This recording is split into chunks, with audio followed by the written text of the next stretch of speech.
You're listening to the Whole Hog Sports Podcast. And now, here's your host, Matt Jones. On today's show, Arkansas basketball beat Fresno State over the weekend. We'll talk about that and also our thoughts on the playoffs. First, a word from Kendall King. Kendall King, we're proud of over 4 decades of design. We're continuing the legacy of great creative design by combining our brands of Kendall King, Soapbox, and Shopcart. Together, these brands represent a new focus in marketing design with individual attention to specific areas. Through our design expertise supported by a team of talented professionals, we showcase our best. We are Kendall King, we are Soapbox, we are Shopcart, we are design. Razorbacks are up to number 17 in the AP poll after they beat Fresno State last week. Fresno State doesn't move the needle quite as much as beating Louisville last week does, but they're up 8 spots this week to number 17, so they had fallen a little bit. Now they've really taken a surge back. I think beating Louisville really, there's a lot of value in that, and I think the voters see that. We talked about Louisville last week. We're going to focus today on Fresno State, this 82-58 win by the Razorbacks down in North Little Rock the other day. Ethan Westerman's in studio with me. Ethan, I thought the first, maybe 9 to 10 minutes of the second half was as good a basketball as we've seen from Arkansas this year, certainly on the offensive end. They were really hitting shots. They were getting good looks. They were hitting them, playing pretty good defense, not just in the first 10 minutes of the second half. I thought they played a pretty complete defensive game almost from start to finish. There's a little bit, you get up 30 in the second half, and so there's a tendency to maybe take your foot off the pedal a little bit. And, of course, Fresno State, they're competing hard, and they're trying to make the score a little bit more respectable. So defense down the stretch wasn't as good as it was maybe the first 25 to 30 minutes of the game. But overall, I thought this was a very complete performance for Arkansas. But going back to the start of the second half, just really impressed with what I saw from the Razorbacks. Darius Acuff played really well during those first 9 to 10 minutes. Carter Knox hit a few three-pointers, even banked one in. That I thought, you see this with this team. There are these brief, and maybe not even brief is the right word. There are these stretches where you can see like the real ceiling, I guess, maybe for this team. And I thought that, again, the first 10 minutes of the second half against Fresno State, that was as good of a stretch of basketball as I think we've seen them play. Yeah, I mean, that halftime they had 34 points, and then less than 5 minutes into the second half, they're at 56. So they scored 22 points in less than 5 minutes. That's really hard to do. As a team, relies on the three ball. Like Arkansas, I don't think Arkansas is that team this year that has to rely on the three ball. But man, when it's falling for them, they just become so dangerous. I think they're a better shooting team than they were last year, and I just think that it seems to me like once they get hot, they get really hot, and I think that once they get cold, they can have stretches where they get really cold. I just thought in the first half, it almost felt like whatever they were shooting, you just didn't expect it to go in, and then something flipped early in the second half, and it was every shot that went up, I was like, all right, that's going in. But, it's hard to, play. I think you said that you thought they played a pretty complete game defensively throughout, and it's hard to do that while picking up your offense. It usually feels like once your offense gets going, you have a tendency to slip up a little bit defensively, whether that's just the pace of the game or just kind of maybe tired legs or whatnot. And I just thought they did a pretty good job of staying intense defensively throughout. Darius Acuff, 18 points, 8 assists, 5 rebounds. This is on the heels of 17, 10, and 8 that he had, or 17, 10, and 5 that he had against Louisville, where he had the double-double with 10 assists. As we record this, we haven't seen SEC Player of the Week awards come out, but I suspect that when we see those come out, there's a decent chance that he's going to be maybe Freshman of the Week, maybe Player of the Week. I don't know what else was done in the conference, but this is a really good week that he just put together. Yeah, it really was. And John Calipari, I know he really challenged Darius Acuff early in the season as far as worry about your assists. Try and be a 10 assist guy. And you're starting to see that happen. I think there's something for a true point guard like Darius Acuff, once it clicks from and they get just as excited about seeing their assist numbers go up as they do, their scoring. Because Darius Acuff can score the basketball. That's clear. But he's starting to get others involved, and it seems like he's starting to take a lot of pride in his assist numbers. And you do that, and you've got yourself a heck of a point guard. You got to have a point guard who's unselfish, and Arkansas just so happens to have one that can also afford to be a little selfish because he's so good. I think the biggest take away from this weekend was the fact that they got DJ Wagner and Carter Knox both giving them the type of performances that maybe we've been waiting on those two to give them. Wagner, 12 points. He was 4 of 10 shooting, 2 of 8 from 3.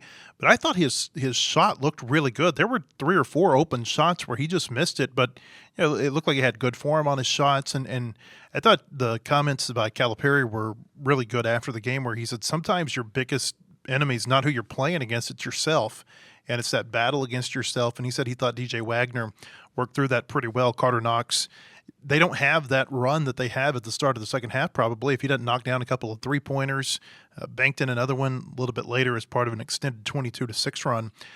So we've kind of been waiting to see, and I think I mentioned this the other day, when they get Knox and Wagner inevitably going, because they're not going to stay down forever. We know they're too good of players to do that. I don't think it's a coincidence that you see them get going, and here we're saying that this might have been the best stretch of basketball they've played this year. Yeah, I just think that Carter Knox, it sometimes looks like he's in his own head whenever things aren't going right. It's just like even just his movements kind of look unorthodox, and it's like it's just not the Carter Knox that we saw late last season. But whenever he turns it on and he's at his best, it really does make this team just completely a lot better. I think that DJ Wagner too. One thing about him, I think that he definitely can knock down an open three. He doesn't need to think about it. But also, I know John Calipari said this, like when he drives at the rim, he's always trying to make these really tough layups. If he can just start knocking down a little floater, not always having to try and get it off the glass, I think he's as good of a driver as Arkansas maybe has, as far as he can get by his guy and create space, and he goes hard and can draw fouls. It's just I feel like with those two, it's right now just fine-tuning their offensive game a little bit, and maybe finding what their fit is with this team. It's different than last year, because last year, if one of these two guys aren't playing well, it's like you're going to have to fight your way through it and figure it out, because there's not the bench to turn to. Like, you got to have you guys in the mix. This year, like, Arkansas is only 8, sometimes very rarely 9 deep. But it just feels deeper. It feels like John Calipari can afford to take one of these guys and sit them on the bench for a while if they're not giving what he needs, because he has other options. So I just think that as this team gels together and they figure out, playing with these 2 freshmen that are just incredible talents, that some of these guys from last year will start to get more comfortable. Arkansas ended up with 35 bench points. Of course, Malik Thomas, he's going to contribute highly to that every game. He had 12 points in this one. Malik Ewan had 9 points and 5 rebounds. That was with some foul trouble, because he played, I think, for only like 4 minutes in the first half before he got just a couple of quick fouls. And I think that it's his fault. The fouls were his fault. He's got to do a better job of playing without fouling, and I think that's really been a problem for him since the beginning of this season. Isaiah Seeley came off the bench and gave him 8 points there toward the end. And you listen to Calipari and the players talk about Seeley. They think that he's got a chance to really contribute to this team. They just say he's got to practice harder, and he's got to, quote, avoid the slip-ups, 2 to 3 slip-ups that can really cost you in a close game. Yeah, and I think for him it's just attention to detail, maybe defensively too, that they're looking for.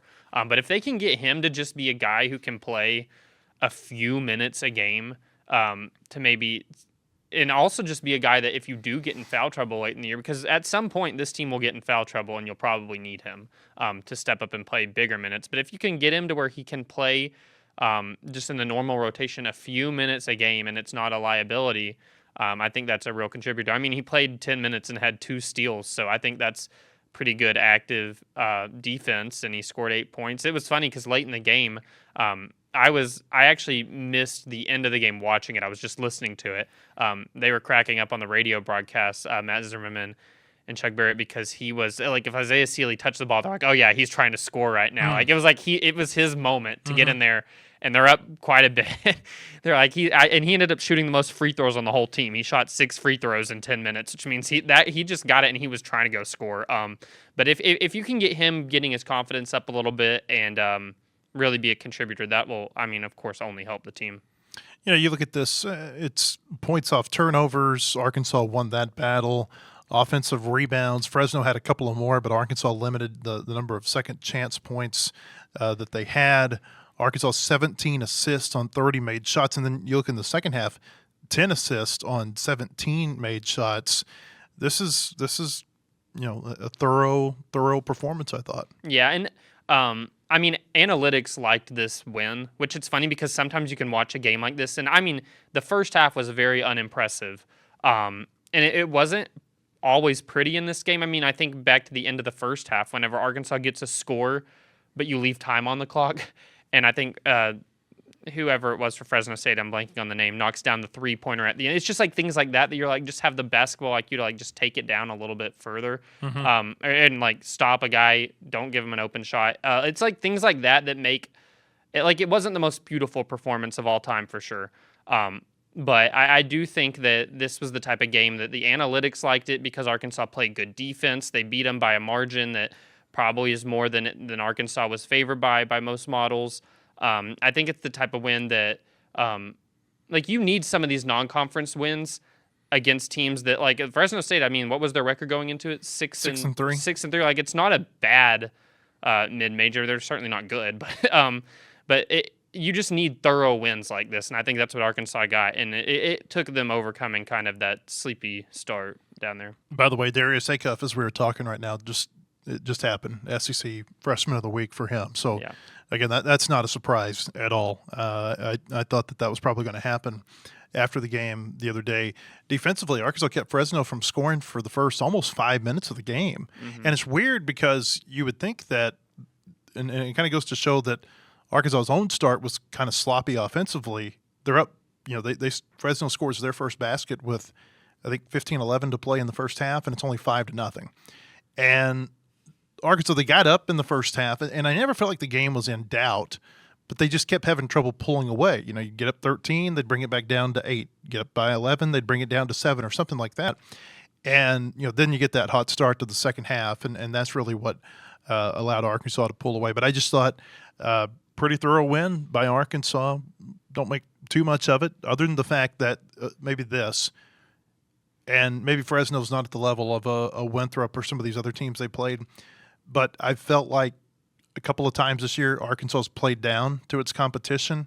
And on the whole, maybe for stretches the other day that happened, but on the whole, I thought that this was a nice development for them to beat a team the way that you would think they're going to beat that team. Yeah, and I will say this. The way you feel a lot better about this win, though, is if they cut out this tough guy stuff of I want to get pushing to this. around guys and Billy Richmond. Like it's reached Brazil, a point. Brazil had a moment too in the first half, and his was at least a little bit more retaliatory. Like Billy Richmond's just didn't make any sense. It just was, why are you doing this? And I just think that this team, that's gonna bite them if they don't I get it. You want to be aggressive and play a game that your opponent knows that you're not budging. I don't know what they're trying to accomplish, but this has reached crossed the line of just tough guy stuff that isn't. It doesn't make them look tough. It just makes them look like jerks. Brett Dolan and Joe Klein were talking about it on the broadcast on Saturday, and I'm trying to think. I know there was the Nick Pringle incident toward the end of the Winthrop game, and that one I understand.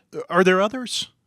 There's been. I feel like there's been a lot of smaller ones all throughout the year. I feel like this is definitely not Brazil's first one. Billy Richmond, this is definitely not his first one. It's like. These guys, it's little flare-ups that a lot of times I think they've been like offsetting double technicals and whatnot. Mm-hmm. I might even be thinking of some exhibition games. Like it's hard to remember all these incidents off the top of your head, but it's been definitely more than one too many times at this point to where it's like that's going to bite them at some point if they don't just cut it out. I mean, I don't know what else to say about Billy Richmond's, and that was just, why are you doing that? That does not... I don't know. It makes you wonder if there's going to be a book on them too, where you're one of these teams that's a real physical team. Once you get to conference play, maybe not even conference play, they got to play Houston. They got to play Texas Tech this weekend. Texas Tech, they've got some physicality to them, and certainly Houston does. So when you play these type of teams, maybe they try to get under your skin a little bit more and see if they can get you to retaliate and get an edge in that way. Yeah. Well, all I know is that it's just a bad look more than anything. Like. And in a close game, like you think about Nick Pringle, what happened against Winthrop, and that one was, I understand that one. The guy had I felt like the Winthrop player was more at fault for that. that was... With Richmond the other day, that's just losing your composure. Yeah, exactly. And it's like, it almost cost them even just retaliatory with Pringle in that Winthrop game, with all the stuff that happened with the benches and players coming off. Everything ended up offsetting, which was, Because... Are we right that if Arkansas, let's say, they would have had a third player come off the bench and Winthrop only had two, I think that they would have gotten free throws? John Calipari certainly thought that. Yeah. He said something after the game as far as like, thank God they had two off the bench, or else we lose that game. But it's little things like that make a win that otherwise you'd feel pretty good about. It just leaves a little bit. I think a lot of fans did not like seeing that. It just isn't. There's no place for that, in my opinion. It's just it was something that Billy Richmond. I feel like it's gonna maybe hurt his reputation a little bit with some people who liked him a lot more before that. It just was a dirty play. That's all it boils down to. And it wasn't even a dirty play. I don't get what even happened, to be honest. It just like he just decided to just elbow a dude in the face. Yeah, probably just some frustration. Yeah, but I mean, and Billy Richmond's going to be a fan favorite no matter what. But I do think that there's some people that probably hurts his reputation a little bit with them. Attendance was 11,500. Simmons Bank has got their listed capacity is 18,000. I don't know that it seats that many for basketball. I think that might be for concert seating. So basketball, I think it is smaller than that by, I don't know, maybe 1,500 or so. I've seen crowds at that arena in the 16s for basketball before. But a lot of people upset about the attendance and the fact that it's the one game that North Little Rock has this year, and that is the attendance. And I tell you, number one, the competition you play matters. The times they've been able to fill up that arena, for the most part, have been back in the old days when they were playing Baylor and Houston and Illinois and Texas Tech and Oklahoma State. Fresno State, it doesn't move the needle a whole lot. The other thing I think has hurt them from an attendance standpoint, because it wasn't a great attendance last year when they played UCA there either. Up until last year, you couldn't get these games on TV. Mm-hmm. And, it was a little bit of a blackout type situation.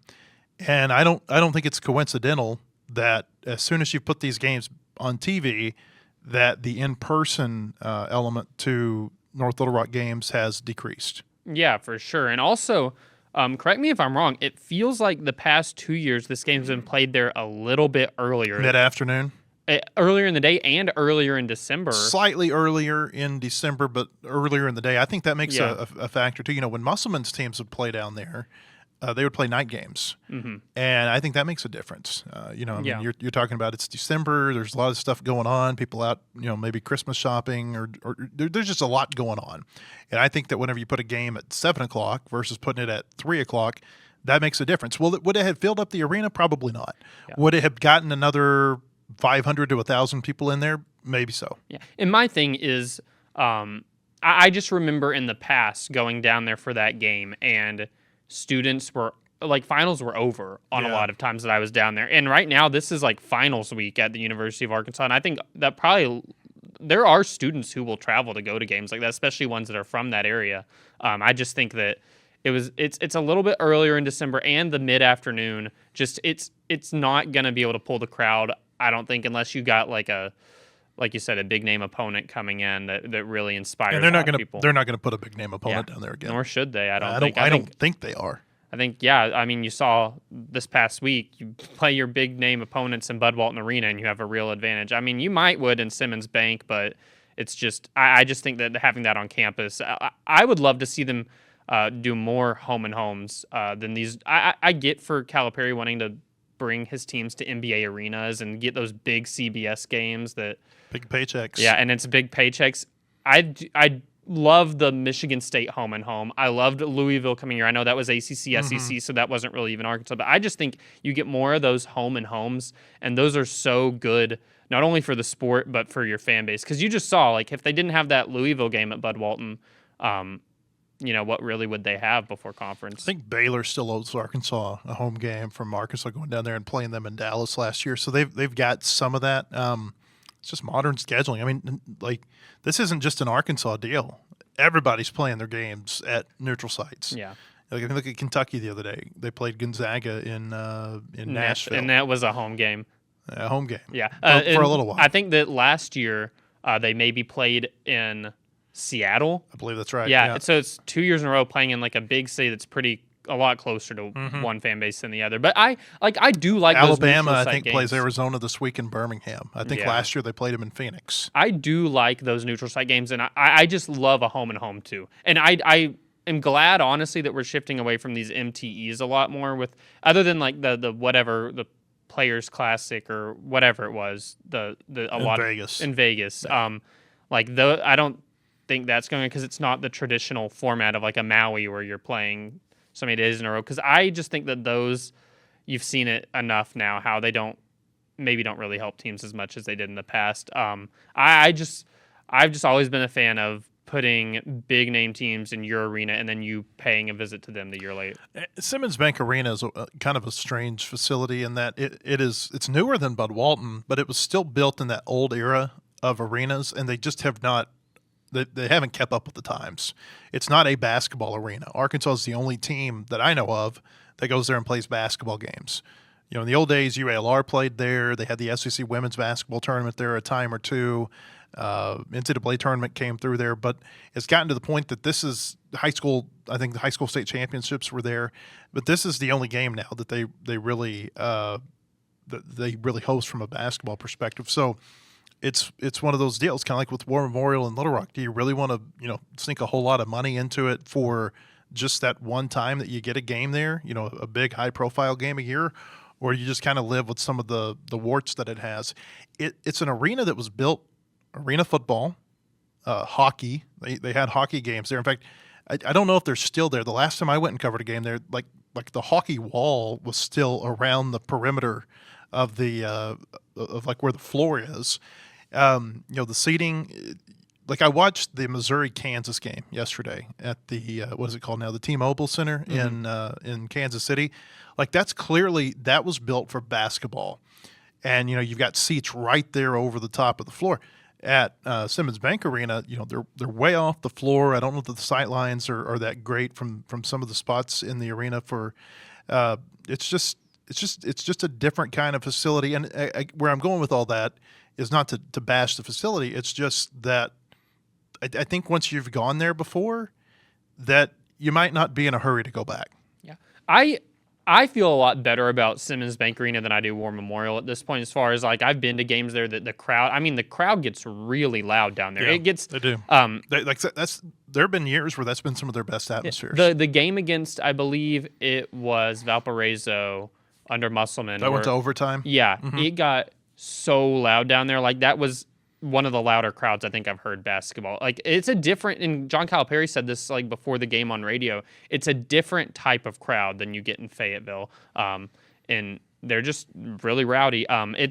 But you do understand that by going and playing down there, there's always, it feels like going to be something. Like a couple years back, the lights went out on the pregame intros and they didn't turn back on for like 30 minutes. And they started the game like with it kind of dark. I felt like on Saturday, the real thing was the shot clock. You didn't trust it early in the game. See, I don't know. Was there a real problem with the shot clock? What I saw was that whenever it got under 5 seconds, that it was going down to tenths of a second. So it looked like, if you just kind of glance at it, it looks like there's 42 seconds on the shot clock when it's really 4.2. Yeah, which is really, it can mess with your mind a little bit. But also, I think it was messing up a little bit early in it too. Like jumping from one time to another. Yeah. Yes, I think it did a little bit of that early, and then it maybe got sorted out. But you were just kind of waiting, at least I was, of like what's going to happen that's causes. It seems like there's always some sort of electrical issue. But hey, it feels like they kind of smoothed it over, and they're going to finish it. There's no like War Memorial. As of right now, Arkansas is not going back there, and I know that may change at some point. But as of right now, they're not going back there. And that's not the same thing for Simmons Bank Arena. Calipari was pretty adamant, I thought, afterward, saying this is the capital city. We're the state's team. We're going to bring them down here to play this game. But it's not going to be a marquee game. What did you think about Silverfield mentioning War Memorial in his I guess I missed this. Oh yeah, no, it was part of the big scripted start to it. You know how, you know, Oh, you're talking about in the press conference. in the press conference. Yes, no, I did see that. Yeah. I was like, hear oh, that. are you opening the door again? Yeah, I don't know. But yeah, no, I just thought it was funny because there's been so much more memorial talk, and then Silverfield and his opening. Everything else was pretty hard to transcribe. Maybe it wasn't vetted. Yeah. There's possibility. Every other part of his press conference was somewhat hard to transcribe because he does think really fast and talks really fast. But his intro was like, whoever got that was just like, it was golden because it was all scripted. And that was the part that was like, from Fort Smith to blah, blah, to Fort Smith. He mentioned Fort Smith twice. Yeah, Fort Smith. Ryan Silverfield, big Fort Smith guy. And then to War Memorial Stadium. I was like, oh boy. So yeah, no, that's just a random side note that I thought it was funny that was brought up. Silverfield was there Saturday, by the way. He was, and I saw a video that he did his hog call down there, and it looked a lot more confident. He figure out how to raise the arms instead of he looked natural. Put them straight up in the air. Yeah, he looked natural with it. It's always so funny watching these coaches learn the hog call. Chad Morris, I'm not sure he ever realized he was in Fayetteville, but they played Minnesota. You remember this game when they played Minnesota on a Saturday night? And Daniel Gafford went crazy. Yes. And so that was the Saturday after Morris was hired. I think he was hired on a Thursday or a Friday, or introduced on a Thursday or a Friday, and then they played Minnesota on Saturday. And he did the hog call, and then he does it pony up, and he realized that I'm not there anymore. I'm not at pony up anymore. Oh man, there's a great. I've got a video of that somewhere. I'll have to share that with you sometime. Yeah. All right. When we come back, we've got some thoughts on the playoff, on the future of bowl games. That's a big topic here today. First, another word from Kendall King. Kendall King, we're proud of over 4 decades of design. We're continuing the legacy of great creative design by combining our brands of Kendall King, Soapbox, and Shopcart. Together, these brands represent a new focus in marketing design with individual attention to specific areas. Through our design expertise supported by a team of talented professionals, we showcase our best. We are Kendall King, we are Soapbox, we are Shopcart, we are design. Hey, welcome back. I want to tell you about our friends at Bentonville Glass. They've been serving their community since 1971. They are committed, professional, and versatile. If you're looking for a quality leader in Northwest Arkansas or looking for skilled craftsmanship, look no further than Bentonville Glass for all your glass market needs with the highest quality products. You can come by and see them now at 507 South Main in Bentonville or online at bentonvilleglass.com. I seem to think I may be the only person not surprised by what happened with the playoff yesterday. I thought, in fact, I posted this on our board on Saturday night, my playoff prediction, and 1 through 12, it's what it ended up being. I know there were a lot of people who thought Alabama was going to fall. I never thought that. And I thought that at the end of the day, that common sense would reign supreme when it came to Miami and Notre Dame, and that they would give Miami that last playoff spot because they won the game head-to-head. If Miami had 3 losses and Notre Dame had 2 losses and they're right there side by side, I think that maybe you could look at some of those other metrics. But I think that, when they're both there at 10-2 and they've got a head-to-head result, you've got to go with Miami. I think that, my 3 big takeaways here is that, and they're all precedents. You try to set precedent and you try to follow precedent. And so the precedent was set last year that SMU was not going to get bumped from the playoff because they lost the ACC championship game. Same thing applied this year with Alabama. I thought 2 more precedents were set yesterday. One, maybe precedent. One, we'll get to it. First precedent is that you value head-to-head results. The other is that I don't know that they wanted to completely keep out in the cold a Power 4 conference, which would be the ACC in this sense.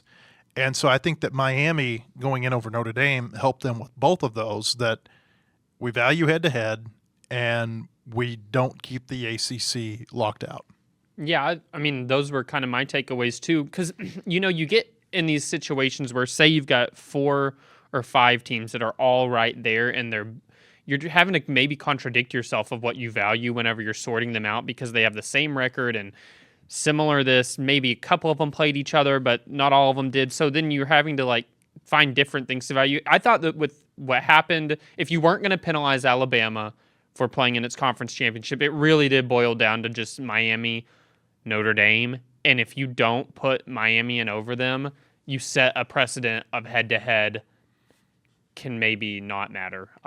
Unless I get it if, say, that Miami's 2 losses were just blowouts to really bad teams. And it's like, they played early in the season and things can change. But I just thought that it was close enough of maybe a comparison that you want to value the head-to-head there. Arkansas played 2 playoff teams, by the way, Ole Miss and Texas A&M. Played them both pretty well. Yeah. Notre Dame obviously could have been a third, but that didn't happen. I thought just as big as the playoff precedent that was set yesterday was the declining of bowl games. There's 3 teams, Kansas State, who I think is 6-6, Iowa State at 8-4, and obviously Notre Dame at 10-2. They all say they're not going to a bowl game. And this reminds me of those, like mid-2010s, somewhere in the 2014, 2015 range, where you started having players opt out of bowl games. And I think that this is the tip of the iceberg. The bowl games, they're already irrelevant outside of the ones that have to do with the playoff. They're basically exhibition games. We went to Memphis last year to cover the game against Texas Tech at the Liberty Bowl, and it did not feel like we were covering the 2 teams that had actually earned their right to be there.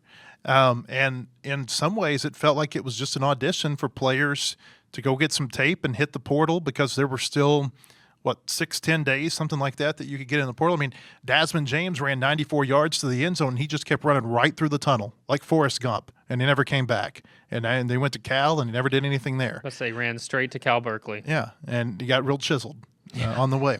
But why do you if you're a team, and this is not going to be popular to some people, and I understand this, but if you're a team and you don't make the playoff, why do you want to keep playing? I mean, seriously, you run the risk of that's another game where you potentially suffer a career-altering injury, and it's a game that honestly it just does not mean anything. It doesn't mean anything. Like, you can talk about the bowl practices, but in the old days, you'd get the bowl practices, and that's whenever you would work out guys that you knew were going to be back, that you were going to build your future around. You don't know if any of these guys are going to be back, because your next roster might have 60 or 70 new players on it. Yeah, and I think that it's telling the handful of teams that got an invite because they were 5-7 who also didn't want to. They're like, no, why we don't want to play in this. Yep. It doesn't provide an advantage for you, especially if you're like, I know Auburn was one of the teams. Mm-hmm. They have a new coach. Like, they're trying to build stuff and recruit and all. It's like, why would they go play in a bowl game right now? And that's why Iowa State and Kansas State both said that they don't want to go. Notre Dame's for a different reason entirely. But see, Notre Dame's just mad. They're mad, but also, it also, they're going to lose a lot of players between now and the bowl game. Even if the portal doesn't open until January, there's probably going to be a lot of players who would opt out, and that's not going to be the same Notre Dame team.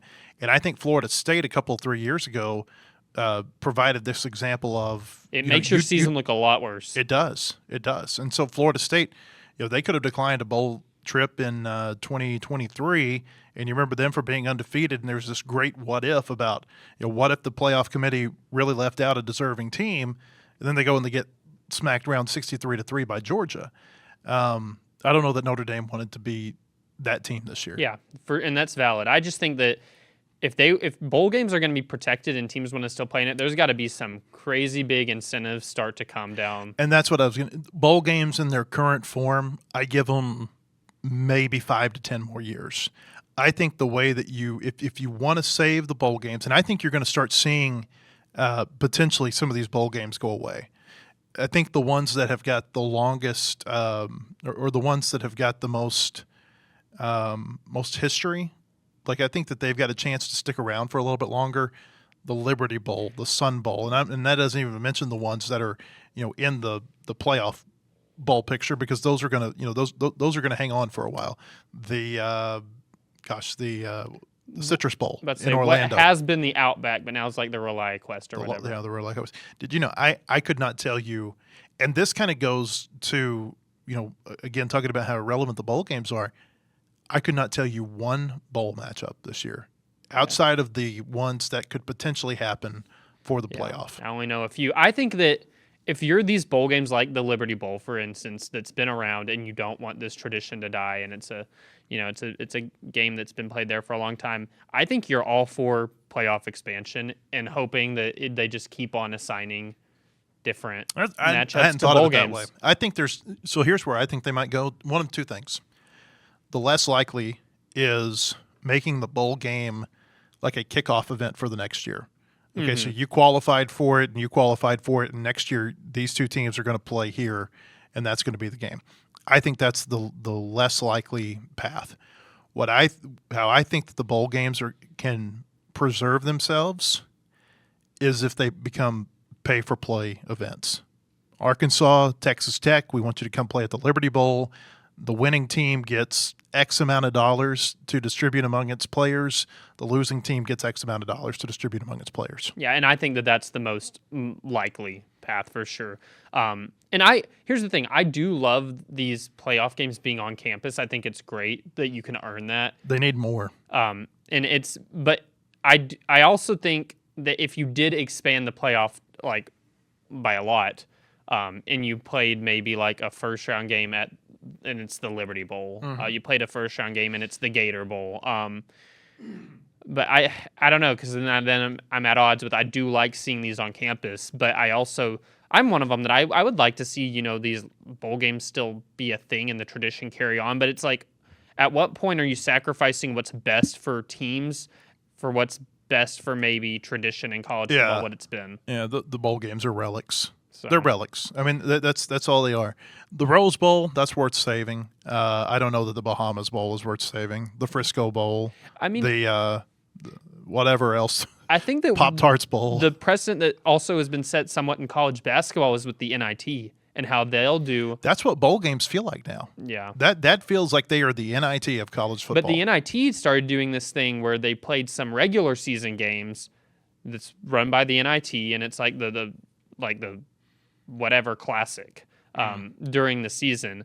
It's just, will these bowl games get creative to be like, okay, we're going to still have this game afterward in the season that, maybe we can get teams that still want to come and play this, but we'll also do something during the regular season. The bowls are a reflection of what's really wrong with college football, and it's that it's trying to cling on to the past, and by trying to do that, it's not able to fully embrace its future.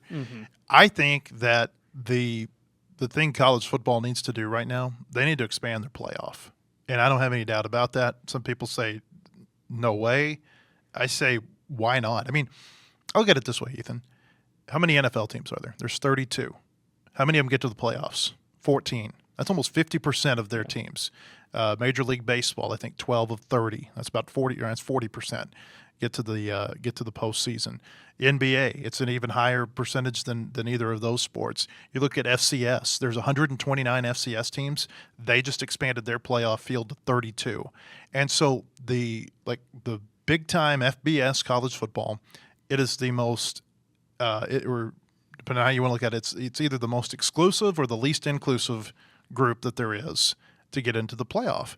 And I think there's a lot of teams every year who they feel like, and I think a lot of people feel like, that they ought to be in the playoff. They ought to have that. They ought to have that chance to prove it on the field. I can make an argument this year for Notre Dame. I can make an argument this year for BYU. I can make an argument this year for Vanderbilt, for Texas, maybe some other teams. And so they've got to figure out a way to, number one, expand the playoff, get rid of this goofy automatic qualifier thing. And then if you really want to get creative and if you really want to fix college football, break away from the other teams that are pretending to play FBS football, teams in the MAC, teams in the Sun Belt, teams in the Conference USA. And you develop a league. It can be 70 teams, 80 teams, however many teams want to get in. You want to create like some sort of financial threshold to be able to play here. And it's like a high roller table. If you've got the money to put down and you want to play there, then have at it. If you're Memphis and you want to pay $200 million to say we want to test ourselves against the best of the best, that's fine. Come on over and try that. But stop this nonsense of trying to pretend that JMU is in any way whatsoever equivalent to a Power 4 team and that they deserve a playoff spot, because they do not. They do not. You might say that the playoff goal is to get the 12 best teams in. It's not. It's to appease the group of 6 teams to an extent, and it's to appease the teams that win their conference championships. And what you end up having is, in the best case scenario, you've got 11 of the 12 best teams in the playoff field. And this year, I would say it's more like maybe 9 or 10 of the best teams in the playoff field. I think that what ought to happen is that the conferences ought to be totally blown up. You reimagine college football. You can call them conferences, you can call them divisions, but it's not the SEC, it's not the Big Ten, the ACC, anything like that anymore. And then you use like the NFL model, where you don't have to have a committee that tells you who gets into the playoff. It's you did it on the field in your conference or in your division, so you're going to the playoff.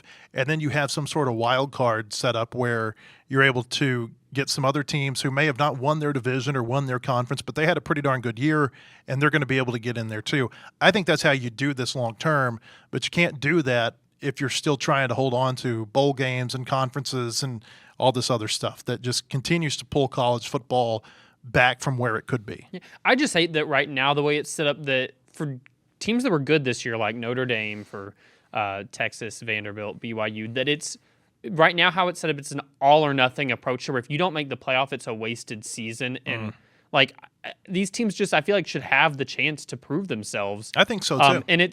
And I agree completely. But they would with what have a you better said. chance to prove them. Like, one of the things that's working against everybody is this imbalance of scheduling, and even within their own conferences. Because certain teams, I mean, look at Alabama. They didn't play Texas A&M this year. They didn't play Ole Miss this year, and those were two of the teams that they tied, quote unquote, tied for the conference championship with, at least in the regular season. I think that if you go to a model where you've got like a smaller number of conferences or a smaller number of divisions, maybe it's 7-8 teams or so per division, per conference, you can play everybody in there, and then there's no doubt who the best team coming out of that group is. And then you all get together and you play a playoff against each other. Yeah, and you mentioned this. And you wipe out all this group of 5 and FCS nonsense. You mentioned it. Rhett Lashley, SMU coach, he tweeted about it yesterday, about how basically the NFL postseason structure, like, you can't complain because you knew that you did not meet the qualification. There's a firm understanding of this is what it takes to make it. These teams will, you win your division, you finish in the top whatever else of the other teams, you're going to make the playoff. Right now, that's what makes this tough, is because you're going to have arguments every year about what team's getting left out. It makes for high drama. I mean, I guess that if we're going for just entertainment level, that there's a lot of drama around it, and maybe that gets the TV ratings up, which seems to be what directs everything, the decisions that are made. There's a strong push for ESPN to end these weekly ranking shows, even from Kirk Herbstreit over the weekend. He said he thinks that it's going to be in their best interest to stop doing this on a weekly basis. But like you said, it creates drama, and it creates a lot more eyeballs. This build up to, well, this is what they were saying in October, and this is what they were saying in November. What are they going to be saying on the day when it really matters? Yeah, and it's just like for like teams like Notre Dame and even BYU to an extent, you just got teased over and over, I feel like. Well, and if you going back to the point that I was trying to make earlier, or this model, Notre Dame, like, they're not an independent anymore, and they have to play a schedule that at least is comparable with 6 or 7 other teams around them, and so it ends all of this long-held nonsense. Notre Dame, if you want to be, I think the thing that hurt them the most this year is they weren't in a conference. Mm-hmm. If they're in a conference, they can go earn their right into the playoff by winning a conference championship game. You've got to eliminate all these, well, we've always done it this way, so this is how it's going to have to continue to be hurdles, and move forward for what is the best for the sport. And that's why I hate the conference model, is because Greg Sankey, he doesn't care what's best for anybody else outside of the 16 teams that he oversees. Tony Petitti, he doesn't care what's best for anything but the 18 teams that he oversees. They got to get to a point where they have a controlling entity that's looking out for the best of everybody, the best interest of everybody, not just the best interest of whatever clique you're in. Yeah, and I just think that it really, it's hard. It's comparing apples and oranges when you do NCAA basketball tournament and college football playoff. But like the NCAA basketball tournament, nobody's feeling sorry for team whatever that got left Number 69. because honestly, you had so many opportunities to win it in. College football, the playoff is so small right now. You do feel bad for these teams that don't get a chance whenever they really have an argument. Like there is an argument for so many teams that didn't make it. I think Vanderbilt has a very strong argument, even relative to the other two lost teams in the SEC. Why is OU 10-2 from the SEC and they get to go, but we don't? Yeah. Why is why is Alabama 10-3 and they get to go, but we don't? I know Alabama beat Vanderbilt, but there was no head-to-head between Vanderbilt and Oklahoma, and that just goes back to these conferences are so freaking big and bloated that it's hard to really evaluate who the best teams are. And like sometimes. for BYU, I mean, you lost your two losses are to a team that's what is Texas Tech 4? Yeah, they're the fourth seed. Yeah, like I don't know. It's if you put another logo on Vanderbilt's helmet this year in the SEC, it'd be hard for me to believe that they don't make it in. It's just I really think that. I think they're a good team. Yeah, I do too. I think if you put Vanderbilt up, I don't think Vanderbilt would win a national championship this year, but I think if you put Vanderbilt up against at least half the field, they would probably either beat them or have a really good shot to beat them at the end of the game. And I know that, especially, this podcast, there's probably not a lot of, love lost for Texas and them not getting in. But, like, I do hate that they went out and played Ohio State. And, I mean, that hurt. Like, I get it. The Florida loss, I don't feel as sorry for them because you lost to a bad Florida team. But, like, they just don't play Ohio State and they play somebody else they're in right now. It's just... I hate whenever teams get penalized for playing a schedule. I hate that teams get penalized even for having a bad day if they're playing a bad team. Yeah. Who was it? The Panthers beat somebody last week in the NFL, like one of the best teams. Or even yesterday, the Saints beat the Buccaneers. The Panthers are good this year, I will say that. Okay, but the Saints beat the Buccaneers yesterday. Yeah. The Saints are 3-10. The Buccaneers were leading their division. Yeah. That, when we get to the end, there's not going to be a committee that says, "Oh, well, Tampa Bay, you had a pretty good season, but you lost to the Saints. You ought to be docked for that." No, it's just your complete body of work. And especially with the way college football is now, with how as a season progresses, the teams like Florida that had a coach on the hot seat, Arkansas, like they're not the same team like as they were when you lost them. That Florida team and Texas at the time were totally different teams. And I just think that it is, like you have to hold teams accountable for their resume and what it is, but like the way college football is structured and whatnot, like that Florida loss is a lot worse at the end of the year based on what else happened with Florida. At the time of the loss, it was a bad loss, but not just like, tragic or anything. Florida opened its season with a gauntlet of a schedule and I think played pretty much everybody close. How about Texas A&M? They played 3 teams with interim coaches this year. Yeah. I mean, is that equal to other teams that had 1 loss? Probably not. Yeah. So it's just... the whole thing is, not to mention, you've got 12 playoff teams, and 9 of them have had their head coaches move on to another team. The whole deadgum thing is broken. Yeah. There's got to be a better way to do this. Yeah, I hate this whole deal about... If I'm a Florida fan right now, I'm hating that Tulane is about to play in the playoff and you're not going to have your coach for a little bit longer. Like it felt like some of these conference championship games, like who was it? Was it Tulane North Texas? Am I making that up? That was the matchup? Yes.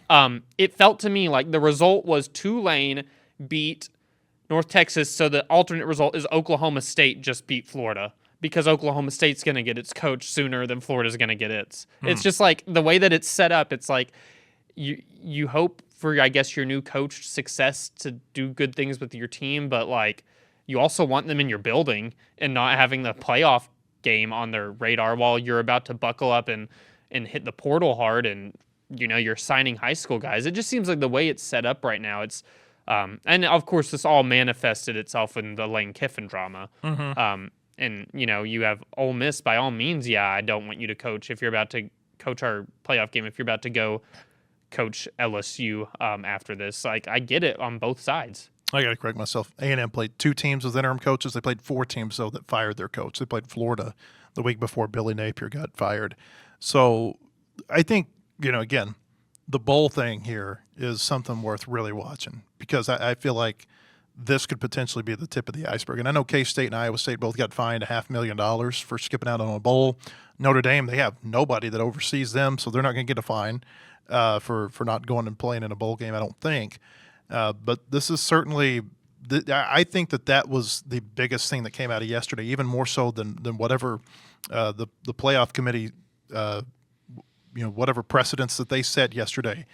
What happens with the bowl games now is certainly going to be something worth watching moving forward. And I think that we both agree that the playoffs should be bigger and there should be more just structure as far as more home games and more home games. Like, I mean, are you kidding me? You'd rather go play whoever in Atlanta than go play somebody on somebody's campus? No, I mean there need to be more playoff home games. Yeah. And I feel like that is going to come when the playoff expands next time. I think that there's going to be more home games that are part of that. All right, we appreciate you being with us today. A lot more on our website, wholehogsports.com. Hope we see you there or on our podcast tomorrow. Have a great day, everybody.